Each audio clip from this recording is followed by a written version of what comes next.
everyone. I'm Linda Nickell, and welcome to the Texas Women Photographers Circle. This is our monthly meetup. Here with me this evening is one of my co-moderators, Leslie Sessoms, and Leslie is based in the Dallas-Fort Worth area.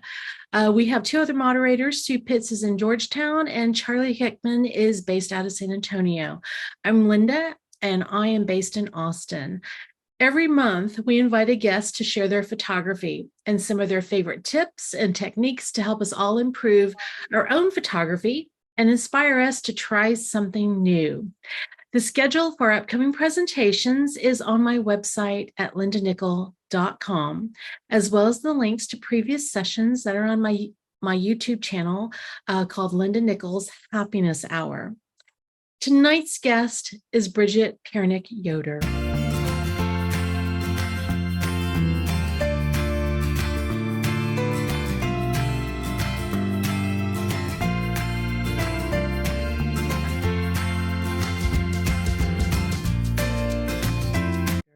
Bridgett is based in San Antonio, and her images perfectly represent a Texas photographer's portfolio. Bridgett has filled her Instagram gallery with iconic Texas landscapes that are filled with wildflowers and barns and beautiful Texas scenes. But she also photographs small vignettes, sometimes in a small historical mission that just show off the simplicity yet important details of a historical ritual. A Texas backroad wanderer, a lover of nature, floral, and macro, Bridgett easily creates photographs that show off the spirit of Texas. In tonight's presentation, Life Lessons from Photography, Bridgett will share 5 life lessons she has gained from photography, and she'll encourage you to consider what wisdom or life lessons photography has brought you. If you're on Instagram, please look for her at Piernik, and I'll link that in the comments below. And she has promised that she's working on, or she's thinking about working on a website. So hopefully we'll see that soon. But Bridgett, it's nice to have you here. And before you get started, because you didn't have a website and I couldn't scroll through and kind of look around on your website, I'm sure I skimmed over your bio. So if there's something that you would like to share with us all, please take advantage of that and fill in the gaps for me. Wonderful. Thank you so much, Linda. I really appreciate, and it was a beautiful introduction and is very humbling. So thank you. I do have just a few little brief intro things in the presentation, so we will get to that. But I really just want to welcome everyone here tonight. It's great to be with you this evening. I'll be perfectly honest, I've been a big fan of, Linda's for a long time, started joining, her other photography community right when it started. So when she messaged me and said, hey, do you want to do this? I'm like, what would I have really to talk about? And but then I also knew if I said no to Linda, there wasn't a purpose of saying no, because I'd eventually end up saying yes. So I just went ahead and said yes. And just really thought about, the nice thing about it is it really encouraged me to reflect on the trajectory of my photography journey and my photography practice. And through that, I really reached a point of gratitude and appreciation. And that's really how I came to the particular topic of really thinking about the things that I have learned, the way photography enhances my life. And so while I love so many of our presentations and, we certainly learn, technical skills and different types of approaches, and that's fantastic. But my goal really for our time tonight was to really spend some time just kind of thinking about the role of photography in our life and what it brings to us. So just a little bit about me, and I can't tell you how much it warmed my heart, Linda, when you said, my photography collection really represents a Texas perspective. I'm a 4th generation Texan, pretty proud of that. Our family's really from South Texas. My original family immigrated into Indianola, and so they just migrated just a little further up. And so really our entire family's from Victoria, Cuero, Goliad, that area. But my hometown is San Antonio. And so I feel that through photography, it really has been such an opportunity to just continue to explore and appreciate the beautiful richness of San Antonio, as well as South Texas. Like many of you, I always had an interest in photography. I was, as a kid, had the little Kodak Instamatic camera with the little flash bulb, that turned. And so I always liked taking snapshots and, did that through school.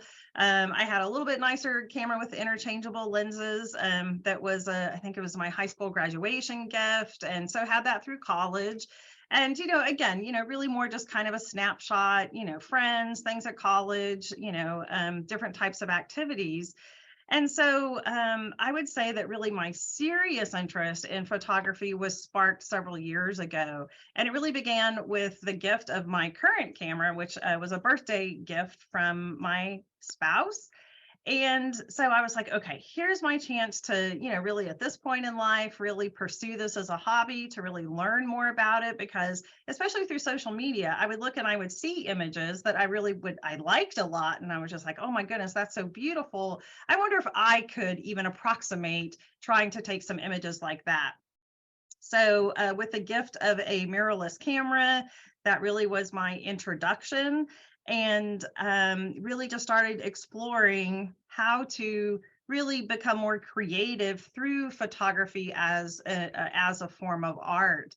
And so really pretty early on, I discovered Texas Through Her Lens as a community. And I'm going to, I hope honor Trish a little bit with this next comment, because so I got my camera for my birthday. About a week later, we went down to South Padre for a long weekend. I had my camera with me. And of course, I was taking pictures of this and that and birds and the ocean. And, again, still probably more, not very well thought out, not composed well, just trying to get used to the camera. On the way driving back home, I was scrolling through Instagram and I came across a photo that Trish had posted of a cotton boll.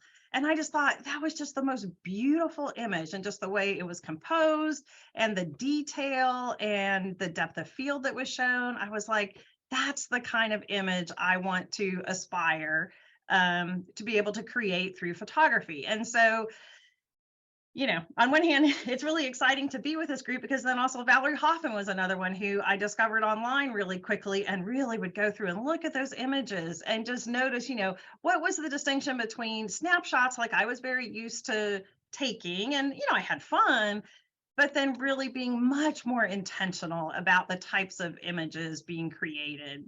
So it's funny because my husband and I, we were on vacation about a week ago, road trip to New Mexico, and we were talking about photography and that. And he goes, would you want to be a full-time photographer? And I'm like, sure, I'd love to be a full-time photographer if I didn't have to worry about bills or anything. So just to give you again, to kind of round out my background, my professional background is in healthcare. I'm an occupational therapist, and I work in occupational therapy education, and I'm a university professor. And so one of the things that was interesting about that is, as I was thinking through, the things that we'd be focusing on in our time together tonight, I also started to realize how probably some of those really just,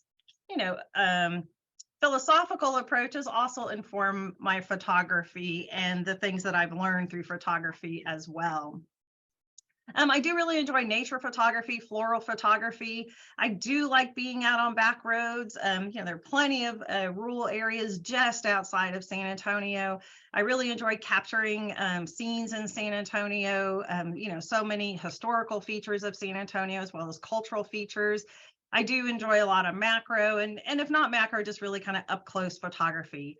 My personal motto, so Audrey, I don't think I would work very well for the requirements of your flower organizations, is life is better with bokeh. I love those depth of field shots. And it's funny because as I was collecting images and assembling images, I was like, wow, I really do that a lot. But I just really love that perspective, because I think too, we don't visually see things that way. So that is part of using the benefit of the optics to capture that effect. And I think that's in part why I love it so much. So not surprisingly, these are some of the lenses that I use more often. Certainly my 100 millimeter, my 50 millimeter, just, that prime lens is just so crisp, but then you really can get a nice depth of field. And then because I do enjoy really focusing on depth of field in a lot of my images, then, the zoom lenses really come, a lot of versatility to have them. So that's just a bit of an overview. So when I began really thinking about, what are some of the things I really have learned through photography, and I started calling them life lessons. And so I did go and, really look at the definition of life lessons. And I thought it really was a very accurate description, being that, life lessons are things in which we learn something about how we live our lives. And they are things that help us gain knowledge and wisdom or self-awareness that we can use to improve ourselves or improve our lives. And so I really, I hope in our time together tonight, we can co-create this experience, because I'd like to have some time for discussion in a little bit. But I would like for you to really be thinking about these questions. What would you say draws you or drew you to photography as your personal creative practice?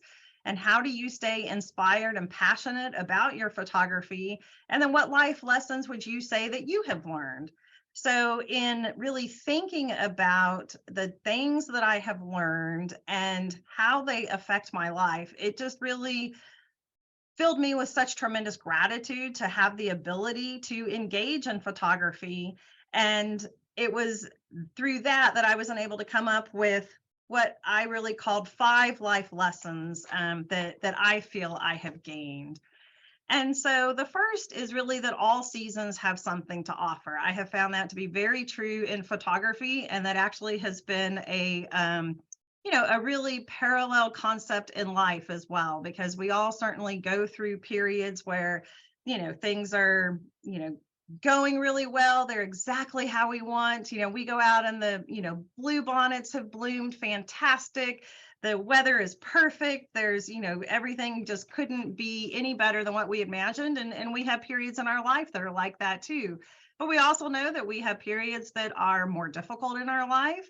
And we also have periods where it doesn't really mean anything's terrible, but it's just not those peak experiences or peak times either.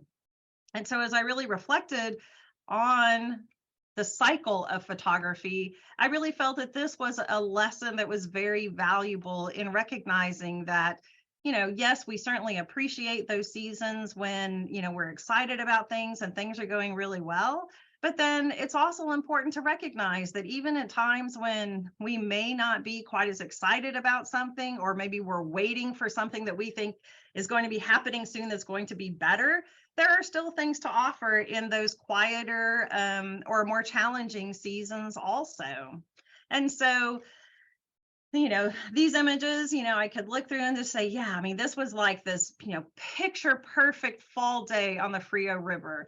And we go through cycles. So I always offer this as the example for people outside of Texas who say Texas doesn't have fall. Oh, we do have fall. Okay. And so, there are times like this where, you're anticipating that season, be it the turn of the fall leaves. Certainly wildflowers for us is, a huge season of anticipation in our cycle, in our photography cycle. But then we also have times where, there's not a whole lot going on. And for me, that tends to really be kind of January and February. I am not a cold weather person. Those tend to be I'm not even sure I'd say coolest months in San Antonio. Let's say that. It tends to be rainier also. And so it's just not my preferred time of year. Yet, when I really looked through images, I recognized, these were images that I was taking like in January and February. And so this is a bloom of a Christmas cactus. And it was after a rainy morning. So this cactus is on actually my dad's porch.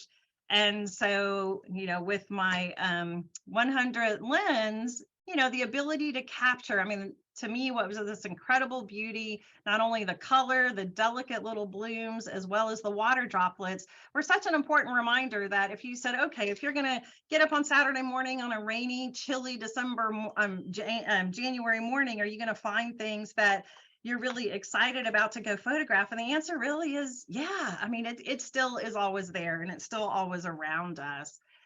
I personally love cactus and cactus photography, especially prickly pear photography. So while we might wait in anticipation for those prickly pear blooms that come, usually in later April or May, we also know that they start to give way in a seasonal aspect to the tuna fruit then, which we will start seeing emerge probably very quickly. And so I offer these, just as an example that, here we see this change of season, and every aspect of this change that happens is beautiful in its own way. And while, I think that's certainly a part of photography and appreciation of photography, but it's a very strong metaphor for life also. This is an example of a beauty berry bloom. And so if you have beauty berries in your area, they're just starting to get the little flowers, which will turn into the fruit. So again, as we all are struggling with, triple digit temperatures, it's like, these are coming soon. And so when just about everything else has, died off due to the heat of the summer in August, then we can still find these beautiful little berries. And this actually was taken at a bush right outside our work entrance. So it's, back to that example that, really there are things in every season, whether it be our seasonal photography calendar or our seasons of life, that are beautiful and we can appreciate, and we can stop and admire them and capture that through our photography. This is, perhaps a little more whimsical example, but this was taken on a very cold day in February. So I was not about to venture out anywhere, and a neighbor dropped off these adorable pan dulce for February. And so we had them on our kitchen table, and there was a bottle of Topo Chico there. And I was like, wow, that's just, how the colors are just perfect. The red from the Topo Chico and the red on the pan dulce. And then it was an opportunity to set up a bit more of a still life. Still life is not my primary way of photographing at all. But again, I think I show this example as as a method to say, I mean, here with them was this really fun image that could be created when, to me, it was way too cold to go out and do any photography outside. So those opportunities are really all around us and across our seasons as well. The other thing, and certainly different photographers have presented on this, but I think this is really probably one of the most valuable lessons, is a constant reminder that the things that are around us every day and the things that surround us every day really are extraordinary. And sometimes that's very easy to overlook because they are ordinary. And that really aligns with my background as an occupational therapist. In occupational therapy, we tend to focus on those everyday things that maybe a person is having difficulty due to injury or illness. So it's those, familiar, everyday, ordinary things that we really kind of take for granted unless we really stop to recognize how important they are in our lives. And so this is an example. We were talking about dahlias earlier. We cannot grow dahlias in San Antonio. It's just too hot. Luckily, Trader Joe's comes through a couple times a year for us. So just, the beauty of the flower, those amazing curls in the flower. And I've called this picture El Corazon, because I just love how the curls of the petals, then to me, they look like the heart shape there. And so the second lesson is that very important reminder that the things that are all around us every day, the things that we consider ordinary because they're very familiar, they're part of our daily lives, really are extraordinary. So this particular image I titled Collision. And so this, of course, is an example of ICM. I do enjoy experimenting with ICM. It doesn't often come out the way I like for it to. This image I actually did like. And I was trying some ICM in the desert when we were in New Mexico a few weeks ago. And my husband, who is incredibly supportive of my photography endeavors, he was like, okay, let me get this straight. You're trying to blur the image, right? And I'm like, yes, that's it. That's exactly what we're trying to do. And he's like, okay. But again, this to me really spoke as an example of the ordinary being extraordinary. So these are crepe myrtle leaves after they've turned and fallen into our garden. And so it's the river rock and it's the color crepe myrtle leaves then that are just laying there on top of the river rock. And so again, I was just, out front with my camera and just noticed that contrast in the color and thought, well, I mean, and I did, I took some images just of the leaves and the rocks in focus, but then applying ICM really resulted in much more of an abstract image. But again, coming from this very ordinary scene of the turned leaves from the crepe myrtle that we're dropping and the river rocks in the flower bed. So, I just share this image too. It's just, another example of the ordinary really being extraordinary. So obviously this is a macro shot of the spines of a cactus. This is a cactus that's on our front porch. And the thing that I absolutely loved about this image is you have this incredible detail of the spines, but then you also have the shadows of the spines too. And so here's a cactus. I walked by this cactus several times a day, and it was just so, the way the evening light was hitting it. And I started to notice those shadows, and it was like, oh, I bet that would look really neat in a really close-up shot to capture the shadows of those spines. So again, there's an example of the crepe myrtle leaves on the river rock, not doing ICM. And for those of you who love hatch chili peppers, hatch season is going to be coming up right around the corner. And I love taking my camera with me at times to the grocery store, especially, like Central Market and Whole Foods and some of those, just because the produce displays can just be so beautiful and so full of color. So that's an example of this shot there. And that was just, I loved the mix of all the green peppers, and you see that one pepper that was starting to turn. And so again, just an example of the ordinary really being extraordinary when we look at it from that perspective. I love Mary Oliver poetry, and I think, Mary Oliver really has a lot of wise words and guiding words for our life. Obviously, Mary Oliver was a poet who had, tremendous reverence for nature and stillness in nature. And so this is probably one of my favorite quotes from her. And it's that idea that by stopping and paying attention, that really is our real work in life. And when we can do that, and when we do that through our photography, it really helps us appreciate the images that are really embedded in our daily lives that may seem ordinary just because we pass them all the time, but they really are incredibly extraordinary. And so this, as you can see, is an image of a very baby bluebonnet. And so this has actually become one of the favorite times trying to capture the image of the bluebonnets when they're just starting to bloom. And I actually photographed this again at work here on our university campus. There's always a bed where they have seeded with bluebonnets. And so it's a great opportunity because you start seeing them come up, and then it's a great opportunity to try and catch them in these very, very early phases before they blossom fully into their flower.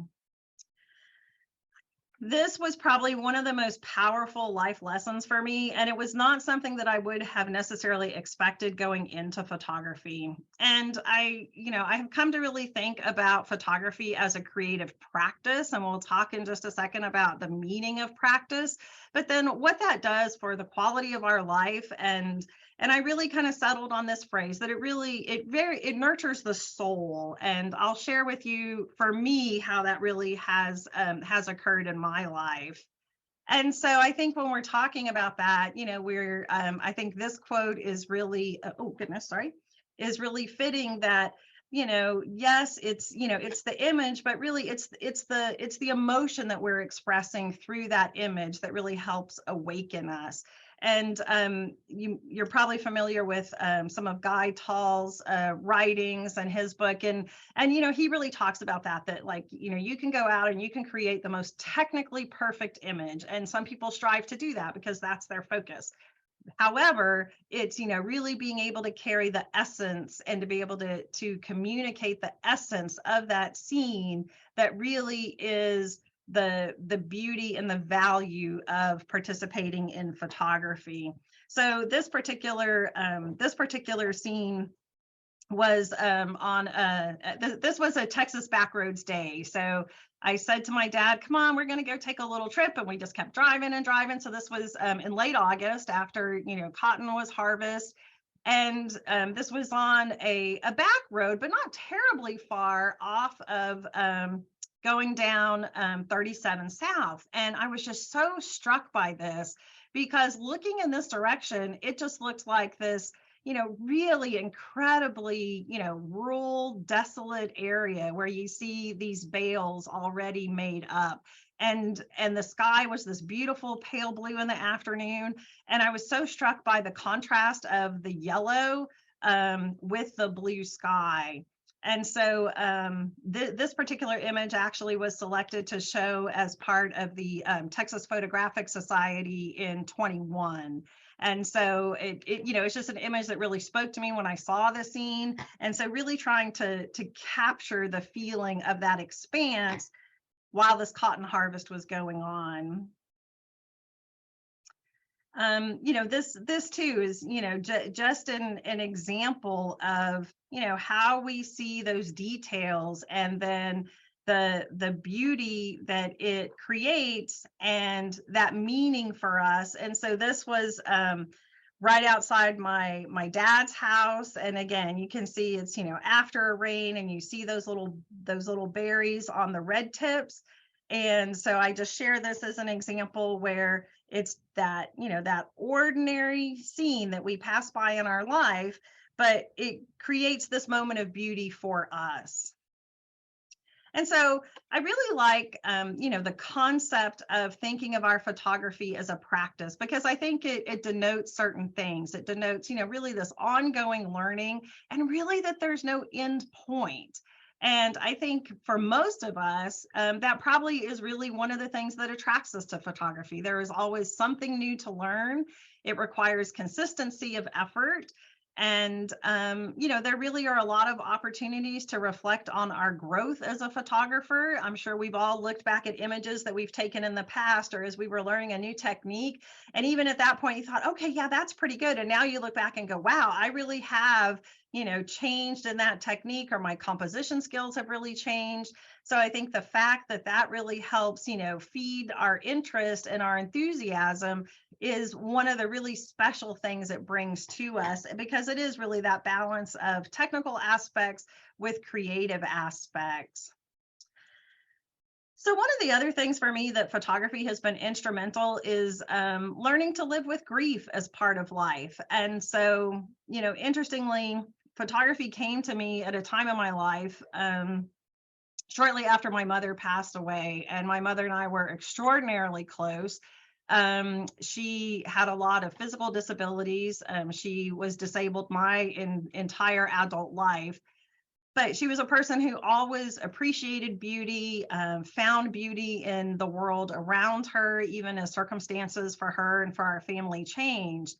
And so photography for me really filled a void in adjusting to living life as a family without my mom after her passing. And so the first wildflower season after she passed away, I came up on this scene, and this is down towards Floresville. And I just looked at this and I was like, oh my goodness, this is like, my mom would absolutely love this. Pink was her favorite color. And there is something with it. When I stopped and pulled over this day, it just absolutely spoke to me as this was my mom right here. And so it was not only that moment of beauty, obviously missing, as we all know, as we all have lived with losses, that that missing never ends, that absence never ends. So I've always called this image Gloria's Field. Gloria is my mom's first name. What's so fascinating is what to me felt like this very personal honoring of my mom through this photo. Then I have had several friends and relatives after they've seen this photo say, that reminds me of your mom. And so to me, it was just such a poignant recognition that, we can, remember those through, remember people we love, honor people we love through that creativity. And in some ways, it also maybe helps other people see them as we were seeing them through these particular images. This image is called Papa's Hat. And my maternal grandfather was born down in Fannin, Texas, and so worked, he was part of the CCC and then worked in Goliad, ultimately settled in Cuero. And he was a very practical man, a stoic German, and this was his summer hat. He had his straw summer hat. He never went anywhere without his hat. And he loved Texas wildflowers, and some of my best memories in springtime with them would be going out for drives in the country, looking at wildflowers and looking for bluebonnets. And so it seemed fitting that when I was out taking photos of wildflowers, I would take his hat with me. And so this was kind of an early morning image. And so I just loved kind of that soft sunlight on the top of his hat. And so it, really for me was a way to honor my grandfather, those memories of my grandfather on, Texas country roads looking for wildflowers. This photograph is, a bit of a contrast. So I was very close to my maternal grandparents, did not know my paternal grandparents as well. They passed away when I was much younger in life. One of the very few things, actually the only thing I have from my paternal grandfather is his 1920s Corona typewriter. And so I was, looking around at it one day and I thought, I really could use that in photography. So I had these vintage postcards along with some fresh flowers. And again, it just really was a way to, honor those people who, had a part of me being the person that I am, but honoring them through photography and through objects that that had been theirs and that they had used. So moving on to the fourth lesson is this, and I really started to think about how do we then recognize these things, and I really started to see this parallel is that sometimes we see things when we are ready to see them, that things reveal themselves through our photography, perhaps at the time where we really are open to seeing them and receiving those. And so, this image to me was a perfect representation of that. This was an image. We figured these fawns, literally were just hours old. And my niece and I, we had gone to the park. She was the one who spotted the babies. There were twins. There were two of them. And Mama was there keeping a watchful eye. And of course, we, kept a very safe distance. Luckily, I had my one of my zoom lenses with me, so I was able to capture this image. But, it was just really, had we been there an hour earlier in the park, we never would have seen this, amazing baby deer, which, was new to life. And again, couldn't have been more than a couple hours old. Georgia O'Keeffe is an artist who I've always been really, really intrigued by, just her approaches and her independence, as a woman artist who lived in the Southwest. At a time when it was, it's still a very remote area, Abiquiu, where her house is, and Ghost Ranch, where she did a lot of work. And it's a remote area now, so you can only imagine how remote it was even back then. And I just love this quote. And again, I think it really reflects this lesson that nobody really sees a flower because it takes time. And we have to be open to receiving that and being ready to see those things as they become visible for us. So this image actually, I took it from my office window, and it was this amazing dragonfly. I do take my camera with me quite a bit. We'll talk about that in just a moment. But I find that then that really gives opportunity to capture things that I would just miss if I didn't have my camera just a reach away. And so I really liked the black and white edit on this because it almost looked like, little pieces of glass almost through the wings. And so, something just so ethereal as a dragonfly and those very delicate wings. But then when we're ready to be able to capture those types of images, then oftentimes they are there for us. This is an example of this is an image I just took this past spring. I have a very dear friend who is an amazing quilter, and she actually made this quilt for my mom. And so I have had this quilt since my mom passed away.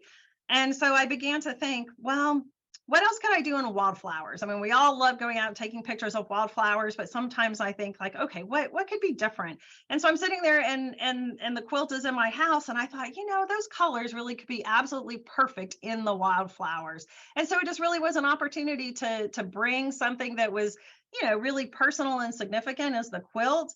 And I just loved how the colors matched the wildflowers so well, and was an opportunity to show off my friend's artistry of her quilting and this very special piece that she made for my mom right in the very early blooms of wildflowers this past spring. So, through photography, we all know that, life gets busy and sometimes life gets in the way. But for me, over these years, over these, past 4 or 5 years, especially, I find that when I haven't gone out and taken pictures, I'm not nearly as happy as when I'm going out. And so sometimes I'm like, okay, work is really stressful. It's all this stuff. I really haven't been out with my camera very much. And if I go do that, I know it makes a difference. It just makes such a difference in my outlook and my attitude. It lets me just kind of slow down a bit, regroup, recenter. But then we also know that, we sometimes it may feel hard to be motivated. And sometimes you just feel like, I'm just kind of in a rut. So I think one of the other keys to our photography practice, just like in life, is finding ways that fuel our passion. And, what are some of the things that we do to help keep us passionate about photography? And, these are some things that I find to help me. And one of these is really keeping your camera ready. And I think I really learned this lesson. I'm almost sure it was Elise Bender who said this, that like when you come home, you clean everything, you put everything back, you charge the batteries right away, you make sure the SD card is back in. So that way your camera and your camera bag is ready to go. It's not like at that point, oh, I have a little bit of time, I'm going to go to this. Oh, but my battery isn't charged and I need to get all this together. So it really is keeping all of your things really ready so that doesn't, hinder anything. And just as I said, I really take my camera almost everywhere with me. I don't bring it to work every day, but it's probably a rare week that goes by that I don't bring it to work with me, at least some. And it's not that I'm sitting here at work taking pictures, although I would love to, but it's that, when you're coming in and you see the morning light over the Pride of Barbados that's blooming out in the front flower bed outside the building. The example here on the very bottom actually was a bed of aloe that had grown, and I took pictures. It was on the weekend. I love the sort of the black and white edit. I called it serpentilious succulent. And this image was actually selected as part of Kristen Ryan's Chasing Magic, her first book.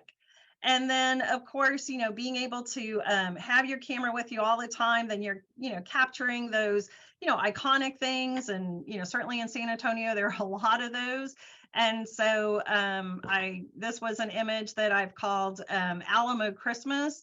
And it placed in the Texas State Fair photography competition. So for me, participating in different types of themes and competitions and shows is one thing that really helps fuel me continuing to go out and seek certain images and working to create certain types of images. Now, saying that, I mean, I go into any type of, competition with absolutely zero expectations. And you just can't, you just have to not have a sensitive ego about it or take it as any form of rejection. But knowing, so for instance, there's a competition here in San Antonio that's done by the San Antonio River Foundation, and they work on preserving the rivers and focus on the San Antonio and the San Antonio River Basin. So they have a certain criteria. So like now that I know that criteria, then throughout the year it makes me really go out and go to the park, go down to the river, go down, to the mission reach down at the rivers, and really very intentionally take some photos that I know are meeting that criteria. So for me, that has really been a good way to really stay inspired, to really stay motivated and continue to challenge myself. And of course, photography outings with others. Shooting with others is always a lot of fun. You always come away learning things, and it's always amazing that you can be standing shoulder to shoulder and be capturing something different or in a very different way, and you're literally practically in the same spot. Also finding ways to play and just keeping it fun. And so that could be exploring new techniques, like I talked about. I mean, I love ICM. I'm not very good at it, but it's a lot of fun. And then also, playing with miniatures is something that can be, just a new creative outlet. Again, the one with the little miniature truck in the bottom, that was taken on that same really cold February weekend when I took the Concha pictures with the Topo Chico. So I was like, oh, well, I wonder how many of these little hearts would fit into the back of the truck.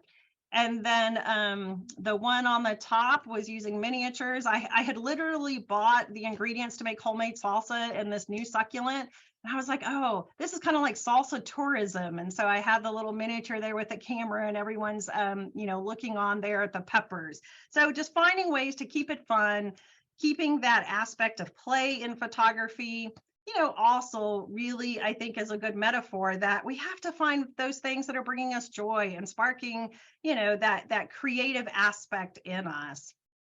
This too is just another example of, using other techniques, using a lens ball and using that for some architectural features that are down on the San Antonio River. You can see a little bit of the setup there. I actually learned this setup from Charlie Hickman, who knew how to take, kind of older antique candle holders and to use that as the mounting piece for the lens ball then, and just using a second, just very inexpensive tripod for the setup.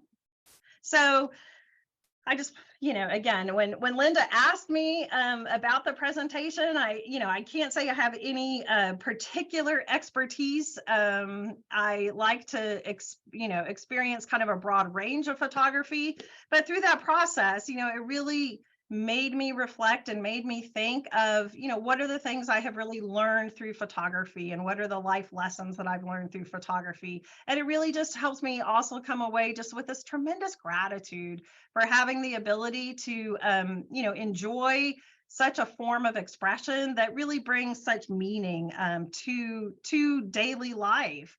And so I wanted to spend just our last few minutes really maybe us sharing with each other. What would you say? How do you stay inspired or passionate? And what are some of the life lessons you say you feel that you have learned through your photography? But let me make some comments.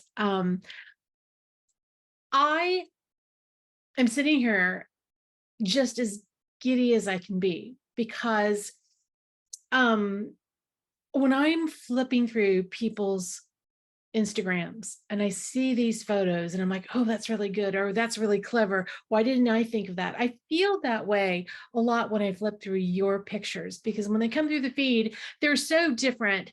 And I don't want to say that I'm like, that's Bridgett's photo, but I'm like, I'm pretty sure that's Bridgett's photo before I look for a name. And so I love that familiarity that I get when I recognize your work. And as I've listened to you speak tonight, and the thought process and the premeditation of putting your grandfather's straw hat in your car, and you're going to go find a field and you're going to make it work. I love that process, because I don't do that. I'm not I come across things and go, this kind of works. Whereas I'm a planner in every aspect of my life, except for photography. It's kind of like, I see what I see, I'll get what I get. And from what you've talked about tonight is like, wait a minute, what an interesting concept to, I've got these, I don't want to use the word prop because that simplifies the meaning of these cherished things of having, I think you said it was your grandfather's typewriter. Oh my goodness, to have something like that, that someone has passed down to you, and you've kind of added, not everybody's going to have that typewriter. There's one typewriter in your entire family, but people could have a photo of that typewriter. And that's just something that you're giving, and not just, oh, here's a photo. You've put some effort and you've made that a piece of art, because it was very beautiful. And well, thank you it's so not much. just grandpa's typewriter, it is grandpa's typewriter, but Bridget's art with it. So there's that extra. So I like that. Let me look and see, there's some chat in here. Somebody is asking for her Instagram, and I will give that to you in just a minute, but it is at B Piernik. That's Piernik.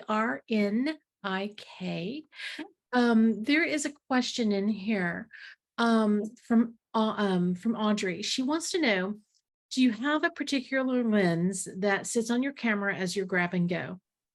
That's a good question. I'd say I have a couple of lenses. So I usually take out my small camera bag, which limits me to about 2 or 3 small lenses.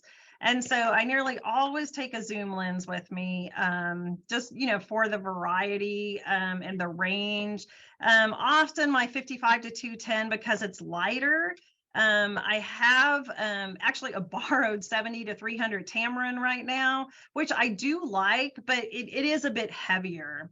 And then I nearly always have my 50 prime with me. Again, it's just so versatile, and it gives you, that really crisp, image of something if you're a little further back, but then you also can do some macro work, or at least some close up with it. So usually for my grab and go lenses tend to be those that offer that kind of versatility. I mean, I do have like a wide angle lens. I usually only take that if I'm really going out, for kind of larger scenery, those types of things. I do love my 100 millimeter for macro, but again, it's pretty heavy. So I actually use that quite a bit at home.